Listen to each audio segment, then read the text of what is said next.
Okay, so now we're going to move on to biceps. We'll know everybody wants big arms. Very important again that you get the style and form right and that you're not cheating. So I'm going to show you first of all how to get it wrong. Okay, so common mistakes people will make with bicep curling is swinging. All of these mistakes and cheats are generally because the weight is too heavy. So that's Kev swinging the weights up there because they're so heavy for him.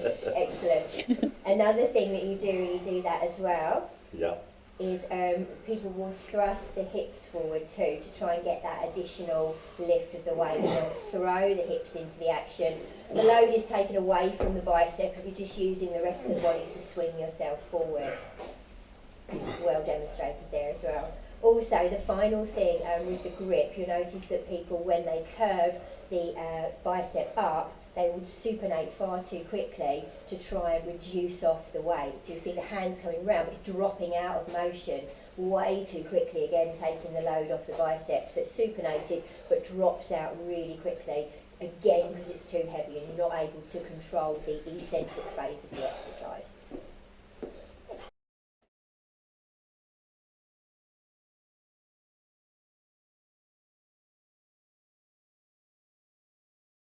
Okay, so Emma's going to show you how to do this the right way. Now, every video I ever make, I always tell people, style and form is far more important than the weight you lift.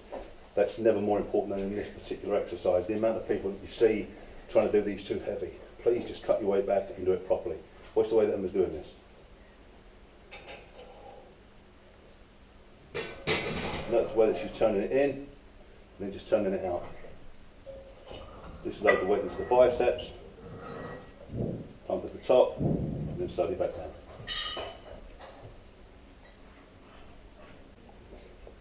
And you notice that when I'm trying to show you Tad to do it the wrong way, that I was swinging the weight, flicking my hips, and thrusting up. Emma's not doing that. Everything is done exactly dead still.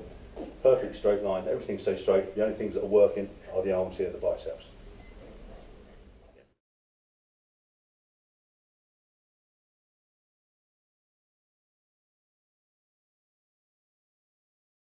Right, so now we're going to move on to when it's acceptable to cheat. You're going to see how I'm going to basically just do a little bit of a cheat movement on the positive part of the movement, and then do a lot more slower movement on the negative.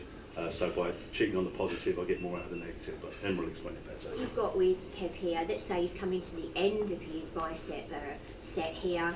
It is now acceptable. He wants to do a couple more reps to start a little bit of a safe cheat. You'll see now he is throwing the hips up a little bit. He's using that motion to get the concentric phase and really, really slow on the downward eccentric phase. And you see the bicep working. What you could now do is you could involve your training partner to assist you on the concentric. So when you then lower down, you haven't got to do the bulk of the exercise, but you've got to do the lowering phase. You're going to get help up from your training partner, etc. What you can do is go to hammer style only as well as a final thing, just to get again out those last few reps. So you change the direction, but be aware that this obviously loads more your brachialis muscle. It takes the emphasis away from the whole bicep itself, but you might get those couple more reps out that you want.